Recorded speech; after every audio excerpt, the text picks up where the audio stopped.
Olá pessoal, boa tarde, como é que vocês estão? Bem, eu espero que vocês estejam bem e eu estou com muita saudade de vocês, da aula no sexto ano, da interação aluno-professor, das dúvidas, perguntas, brincadeiras, enfim, mas sabemos que o conteúdo não pode parar. E hoje eu preparei uma aula para vocês sobre o povoamento da América, povos e sociedade, onde que vocês vão encontrar isso no capítulo 3 do livro. É um assunto bem fácil, principalmente para quem gostou do assunto da pré-história. Por quê? Porque é uma espécie de continuação. Eu iniciei o slide com a pintura rupestre, ou seja, uma temática que a gente já viu e debateu na sala, mas essa é uma pintura feita na Serra da Capivara, em São Raimundo Nonato, no Piauí. São Raimundo Nonato, no Piauí, é um dos principais sítios arqueológicos existentes no Brasil. O que são, aliás, sítios arqueológicos? São espaços que preservam esses vestígios, onde é possível encontrar esses vestígios humanos. E vocês lembram que a gente explicou a diferença entre fóssil e vestígio. Essa pintura rupestre que eu coloquei é um fóssil ou é um vestígio? Um vestígio. Então, sítios arqueológicos, parques arqueológicos, são esses lugares onde vestígios indicam que ali viviam seres humanos há milhares de anos atrás. Isso é algo bem familiar para a gente, não é isso? Sim. Temos um sítio arqueológico onde? Em Soledade, aqui na Chapada do Apodi. O Lajeito de Soledade é um exemplo de sítio arqueológico. Lá a gente encontra pinturas, rupestres, gravuras, porque vocês lembram que a gente trabalhou na nossa última aula a diferença entre pintura e gravura. Quando a gente trabalhou, debateu que pintura é aquilo feito com o quê? Sangue, frutas, carvão, e gravuras é o quê? Pedra sobre pedra. A gente mostrou em forma de slides, em figuras, inclusive vocês participaram muito nessa aula, foi na nossa última aula que a gente teve. Eu coloquei nesse slide os principais sítios arqueológicos existentes no Brasil. Nesse mapa a gente não vai encontrar o Lajeito de Soledade. Por quê? Porque o Lajeito de Soledade é considerado um pouco pequeno a nível nacional, mas muito grande e conhecido também. Um dos principais sítios arqueológicos é o Parque Nacional da Capivara, lá no Piauí. É considerado pela Unesco um patrimônio cultural da humanidade. Outro é o da Lapa Vermelha, em Minas Gerais. Lá foi encontrado o primeiro crânio considerada a primeira brasileira que viveu no Brasil. O nome dela é Luísa, mas daqui a pouco a gente vai falar um pouco sobre ela. Tem também um sítio arqueológico no Amazonas, em Mato Grosso do Sul e também no litoral, que vai do Rio de Janeiro a Santa Catarina. Também é possível encontrar esses sítios arqueológicos.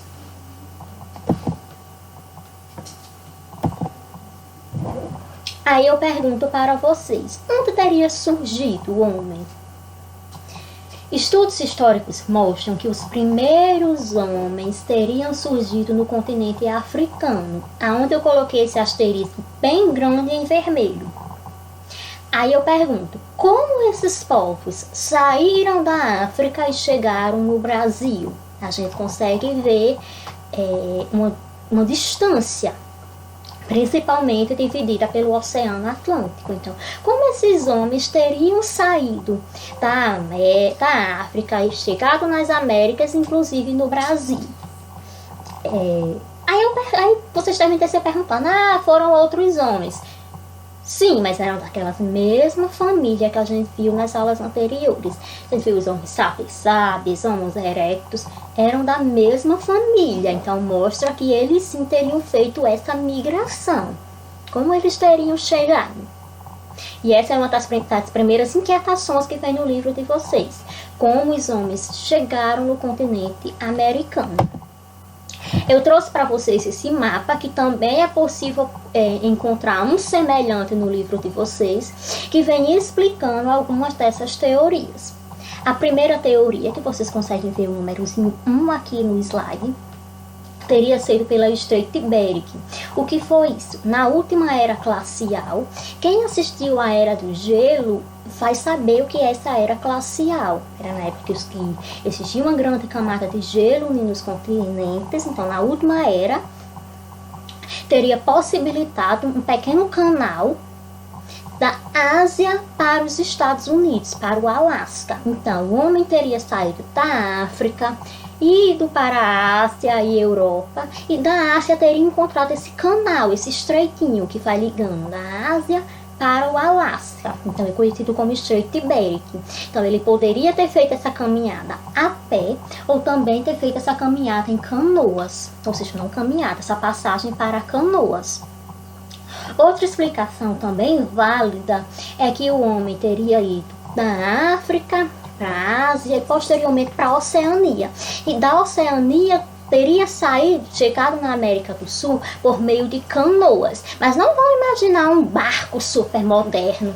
Não, até porque o conceito de modernidade já foi muito debatido em sala de aula. Sim, para a época era uma canoa super moderna. Mas hoje a gente acharia um meio de transporte inviável para nem ir até a lagoa, por um exemplo. Mas eles teriam feito essa passagem em forma de canoa. No entanto, a ideia mais válida hoje é pelo Estreito de Bering, em forma de caminhada.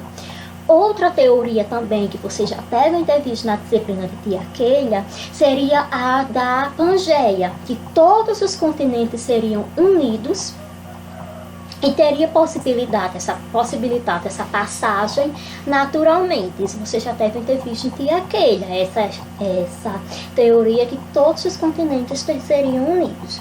No entanto, se eu perguntar para vocês nessas atividades qual a teoria mais válida, vocês vão colocar do Estreito de Bering.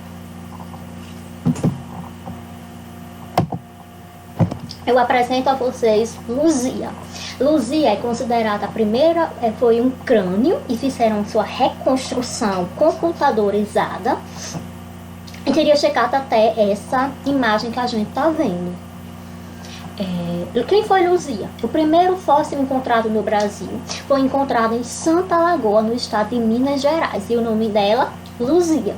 Suas feições não se assemelham com os povos indígenas antigos, mas apresentam traços africanos.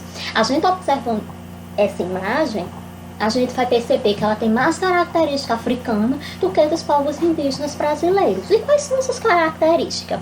Lábios grossos, narizes achatados, características dos povos africanos. Então, isso leva a crer que os homens, sim, teriam saído da Ásia, chegado até a América, até o Brasil. E esse fóssil é considerado um tesouro nacional.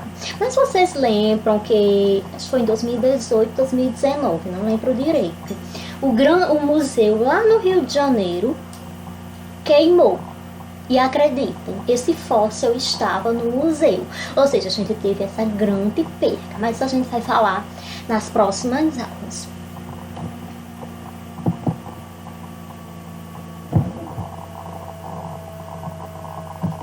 A cultura material e as formas de registro antes de 1500. A gente vai ver agora um pouco sobre as civilizações pré-colombianas.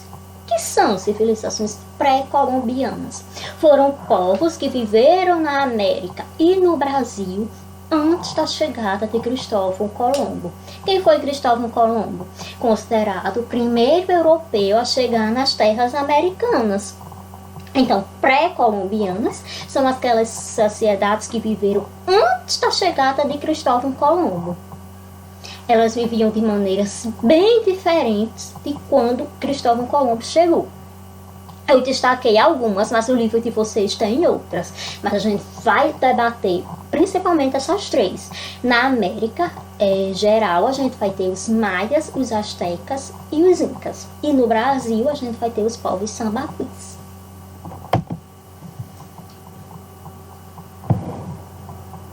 A gente agora vai falar um pouco sobre os povos maias. Eu coloquei algumas das principais características dos povos maias. Primeiro, eles eram politeístas. O que são povos politeístas? Povos que acreditavam em vários deuses. O deus do sol, o deus da chuva, o deus da lua, o deus dos animais. Ou seja, era um deus para cada coisa. Quem é cristão, quem acredita em Jesus Cristo, é considerado monoteísta. Por quê? Porque acredita em um único Deus, um único Salvador. A tia Rosiane, então os católicos são politeístas que acreditam em santos? Não. A gente está falando de Deus. E Deus a gente acha que que a gente acredita que é apenas Jesus. Então a gente é monoteísta. Mas politeístas são aquelas pessoas que têm vários deuses. E eles eram politeístas. Outra característica do povo maia foi a construção de pirâmides. Pirâmides, a gente vai ver pirâmides lá no Egito Antigo. Egito é um dos povos lá no continente africano. Então, outra característica que leva a crer que os povos saíram da África e vieram para o continente americano. Os povos maias, eles cultivavam o milho, ou seja, hoje quem gosta de comer pipoca, milho e outros produtos derivados do milho, a gente deve agradecer aos povos maias, porque foram eles os primeiros povos a plantar e a desenvolver o milho. E eles tinham sim um sistema de escrita, claro que é diferente do que a gente tem hoje, o alfabeto A, B, C, D, né? Eles trabalhavam mais por símbolos, e onde foi possível encontrar esses símbolos, principalmente em pinturas. E o número 0 que a gente vê em matemática foi a criação dos povos maias. E os maias também desenvolveram um riquíssimo sistema de calendário. Tinha meses, anos, claro que é diferente do calendário que a gente tem hoje, mas eles tinham um sistema de contagem de tempo. Aqui a gente viu um pouco sobre os legados. Legado quer dizer contribuições dos povos maias para a gente. Quais são essas contribuições? O milho, o número 0, por um exemplo. Os povos astecas, eles também construíram pirâmides, também eram politeístas, ou seja, acreditavam em vários deuses, também desenvolveram um sistema de escrita. E de alimento eu resolvi destacar 2. Um que está na mesa do brasileiro quase todos os dias, o feijão. O feijão é um produto que é um alimento que os astecas foram os primeiros povos a plantar. E também a pimenta. Uma característica dos povos astecas é a realização de sacrifícios humanos. Como assim? Eu ia para uma guerra e eu saía vitoriosa nessa guerra.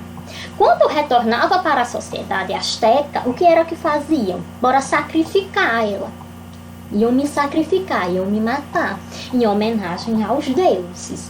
E isso eu não ia achar ruim. Por quê? Porque eu ia achar que aquele sacrifício deixaria uma pessoa melhor. Eu seria morta para homenagear meu Deus. Então eles tinham muito isso do sacrifício. Quando uma pessoa ia para uma guerra, vencia a guerra, era muito comum essa prática do sacrifício humano. Não podemos taxar eles como povos ruins. Não, eram características deles. Fazia parte do costume deles. Hoje, quando uma pessoa vai para uma guerra e ganha, ele volta e é recebido com a festa. Então, essa festa, no povo asteca, era o quê? Eram os sacrifícios. Aí a gente vai ver agora um pouco sobre os incas. Eles construíram gigantes templos.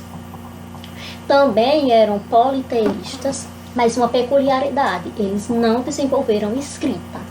Aí eu faço a pergunta que eu fiz para vocês logo que a gente iniciou a pré-história. Eles não tinham história? Tinham sim. Eles deixaram outras contribuições, até porque a escrita não garanta a sua história. A gente viu que os povos pré-históricos, eles tinham sim sua história. É possível perceber por meio das pinturas rupestres, das fogueiras, da descoberta do fogo. Eles estavam construindo sua história. Então, não é porque o povo inca não desenvolvia escrita que eles não tinham história. De comida, eu resolvi colocar o amendoim e o abacate. Foram comidas descobertas pelos povos incas. Embora eles não desenvolvessem escrita, eles desenvolveram sistemas de nós. O que era isso? Uma cordinha, eles pegavam uma cordinha e davam uns nós nas pontas, e cada nó desse representava um número. Tipo, vocês já viram, por exemplo, os números romanos. A gente viu aqueles números que representavam os egípcios, que são simples. Eles não. O sistema de contagem dele era um sistema de nós. Esses três povos, incas, maias e astecas, são povos da América. No geral, os maias no México e na América Central, os astecas no México e os incas na América do Sul, Chile, Peru. Eu trouxe uma foto para vocês para mostrar a grandiosidade dos templos incas. Tem noção que eles construíram esses prédios sem essas tecnologias que a gente tem hoje, sem essas máquinas da construção civil. Não, foi um trabalho manual. Foi tanto que quando os europeus chegaram lá na sociedade inca, eles disseram: nossa, será que os alienígenas estiveram aqui e construíram isso? Por quê? Porque ele olhava para os povos incas, eles considerados atrasados sempre entre aspas, porque eles não eram atrasados, e eles terem construído isso. Não foi isso, foram os alienígenas. É tanto que se vocês fizerem uma pesquisa na internet, povos incas e alienígenas, vocês vão encontrar resultados, e vocês vão encontrar essas figuras. Por quê? Porque os europeus não acreditaram que os povos incas teriam construído esses prédios. No Brasil, agora a gente vai falar um pouco sobre o Brasil. No Brasil, as principais pinturas rupestres existentes são da coloração vermelha. Resposta é clara: o pau-brasil. O pau-brasil era extraído. Do pau-brasil era extraído uma tinta da coloração vermelha. E a gente já viu também o que era que essas pinturas representavam. Coisas que eles viam no dia a dia. Animais, agricultura, mas também tem símbolos com significados que a gente não sabe. Então a gente atribui a um significado religioso. Nessa imagem aqui, a gente é possível perceber alguns animais e também algumas práticas da agricultura. Mas tem muita imagem que a gente não vai saber o que é, e a gente pode pensar assim: é uma representação religiosa. Ou então mesmo imaginação. Todo mundo também tem o direito de desenhar usando sua imaginação. Mas isso é importante, que as primeiras pinturas, as principais pinturas são da coloração vermelha. Agora eu vou falar um pouco para vocês sobre os sambaquis. Eram os povos que viviam principalmente no litoral, ou seja, naquelas regiões próximas à praia. No primeiro mapa que eu mostrei, eram povos que viviam do Rio de Janeiro a Santa Catarina. E quais as características desse povo? Quando os europeus chegaram no Brasil, encontraram um monte de conchinhas e restos de peixe e outros animais marinhos. Sabe aquelas conchinhas que quando a gente vai à praia encontra? Pronto, exatamente essas conchinhas. Encontraram um monte, amontoados. É tanto que eu coloquei. Sambaquis significa amontoamento de conchas, restos de peixe e outros animais. E por que eles amontoavam essas conchinhas? Ninguém sabe. Imagina-se que era algum ritual religioso. Mas uma característica também é que encontraram esse monte de conchinhas e corpos. Aí, os pesquisadores, os cientistas, os historiadores pensaram: nossa, será que eles já enterravam o corpo? Será que quando alguém morria, os sambaquis faziam um funeral e cobria a cofa, por exemplo, dessas conchinhas? São hipóteses, são perguntas que a gente não vai chegar a um resultado. No livro de vocês vai ter uma imagem bem bonita que vai dar para vocês perceberem bem direitinho as características dos povos sambaquis. Vocês vão encontrar esses vestígios do sepultamento de pessoas. E como viviam os povos, além dos povos sambaquis? Quem eram os outros povos que viviam no Brasil antes de 1500? Porque 1500 é aquela data que marca a chegada de Pedro Álvares Cabral no Brasil, principalmente na Bahia. Como era que eles viviam? Primeiro, existiam diversos povos indígenas. A gente pode chutar. os tupis e por aí vai. Os tapuias, paiacus aqui em Apodi. Ou seja, não era todo mundo igual, não. Todo mundo tinha suas características, tinha sua linguagem, tinha seus costumes religiosos, tinha os seus produtos que plantavam, tinha suas práticas de guerra. E isso fazia com que muitas tribos entrassem em choque, em guerra. Por quê? Por que essas guerras? Porque viver em união é bem difícil. Mas eles guerreavam principalmente para quê? Conquistar terra. Eu quero aquela terra, eu quero aquela área fértil que eles estão vivendo. O que são áreas férteis? São aquelas áreas boas para plantar, para criar animais, áreas que têm água. Ou seja, essas tribos viviam em conflitos. Era comum existirem guerras. Eu citei para vocês algumas características desses povos. O primeiro que eu coloquei foi a antropofagia. O que é antropofagia? Também conhecida como canibalismo. É a prática de comer carne humana. No livro de vocês vai ter essa imagem. Isso, gente, essa imagem, para começar, é uma mentira. É uma representação. Por quê? Porque não era assim. Os povos indígenas não faziam churrasquinho de carne humana, não. Não. A antropofagia tinha um significado religioso. Não era assim, hoje eu tô com vontade de comer carne humana. Vamos matar esse homem e vamos fazer churrasquinho da carne dele. Vamos pegar a perna. Não. A antropofagia tem um significado religioso. Como assim? Se, mais uma vez, eu vou citar o exemplo da guerra. Se eu fosse para uma guerra e eu vencesse a guerra, eu poderia ser morta e comer meu corpo, minha carne. Por quê? Porque achavam que se comesse meu corpo, toda a minha força ia para aquelas pessoas que comiam. Quando eu ia para uma guerra e prendia o meu adversário, aí a gente fazia festa. Por quê? Porque a gente pegava esse homem, matava e comia suas partes. A gente acreditava o quê? Que a gente ia ficar forte igual ele. É como a gente, quando come uma macerola e pega aquela vitamina, uma fruta, aquela vitamina, um legume, então, seria basicamente isso. Vamos comer o braço de Rosiane, que a gente vai pegar a força de Rosiane. Vamos comer a perna de Rosiane, que a gente vai pegar a perna de Rosiane. Mas tinha um significado religioso. Não era só o comer a carne humana por comer. Então, essa imagem aqui é uma representação, é uma ilustração engraçada, mas não era assim. Eles não faziam churrasquinho de carne humana. Mas o canibalismo, a antropofagia, assustou muito os portugueses quando eles chegaram no Brasil. O medo, ora, será que eles vão me pegar e vão comer as minhas partes? Gerou um pouco de medo.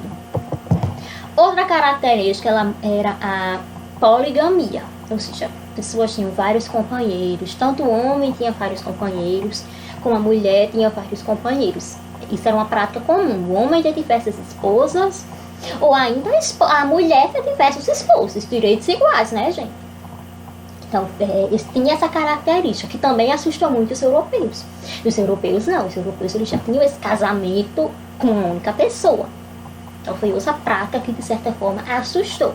Aí eu pergunto a vocês, a antropofagia, a poligamia é errado?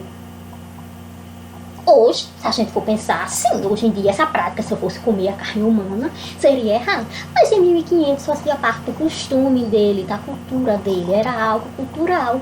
Então, é errado considerar essa prática errada, ficou até engraçado. Mas não, a gente não pode dizer que os indígenas que comiam a carne humana eram seres ruins. Não, porque era um elemento cultural. Essa imagem a gente já debateu. Eu coloquei para vocês alguns conceitos que vocês vão encontrar no livro. Cultura material e cultura imaterial. O que seria cultura material? Um jarro, um fóssil, uma coisa física que a gente consegue pegar, uma cadeira, se a gente for pensar uma cadeira que fosse uma cultura, seria. E cultura imaterial, é aquilo que a gente não consegue pegar. Eu coloquei a imagem do frevo. O frevo é considerado uma cultura imaterial lá de Pernambuco. Então, cultura material é aquilo que a gente pode pegar, é uma coisa material mesmo, que eu pego aqui e levo para meu quarto. E cultura imaterial não, é uma coisa que eu não consigo pegar.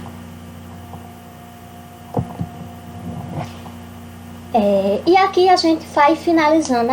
Primeiro eu quero falar para vocês que é algo muito novo para mim, para vocês e para a escola no geral. Então, tem alguma sugestão de como possa melhorar a qualidade do vídeo? É só me falar, mandar uma mensagem no meu WhatsApp, aqui o número do meu WhatsApp. E eu vou receber muito bem as críticas, os elogios. Por quê? Porque é algo novo. É algo que a gente não estava esperando. As atividades serão postadas na agenda Edu. Ou seja, todas as atividades que eu vou passar, eu vou mandar lá. E o que é que vocês vão fazer a partir de agora?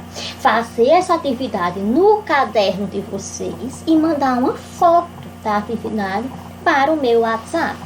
Para quê? Para que eu possa saber o que vocês estão fazendo. Quando a gente retornar, espero que seja logo, eu vou passar o visto e notar quem fez e quem não fez. Mas é importante que vocês agora mandem a foto, porque já vai ser observado. Então, é necessário vocês escreverem com letra legível, tirarem uma foto legível e me enviarem. Não entendi essa parte, Rosiane. Manda uma dúvida para o WhatsApp. Se vocês preferirem, vocês podem montar um grupo com os alunos e me adicionar. Por quê? Porque é bom que eu recebo todas as dúvidas lá. Por quê? Porque a dúvida de Clara pode ser a dúvida de Anne. Aí vai ficar, todas as vezes vai me enviar a mesma dúvida? Não. Clara posta lá a dúvida no grupo e eu já anoto e no próximo vídeo eu inicio com essas dúvidas. Uma sugestão, ficou com dúvida? Que tal anotar no caderninho e mandar no turno da tarde? Não mandar dúvida no horário da noite, que a tia precisa descansar e tem outras atividades para elaborar. Então as dúvidas mandar no horário da tarde. E eu vou finalizando, pessoal, com um recado. Todo mundo ficar em casa, lavar as mãos, ter esse distanciamento. Porque é só a gente ficando em casa é que a situação se resolve e a gente retorna o mais breve possível. Sabemos que é um momento delicado, ficar em casa às vezes é chato, a gente quer ir para a escola, ver o colega. Então, se a gente tá com essa vontade, aí é que a gente deve ficar mais em casa para a situação melhorar e a gente se vê em breve. É isso, pessoal, e até nossa próxima aula, segunda-feira. Tchau!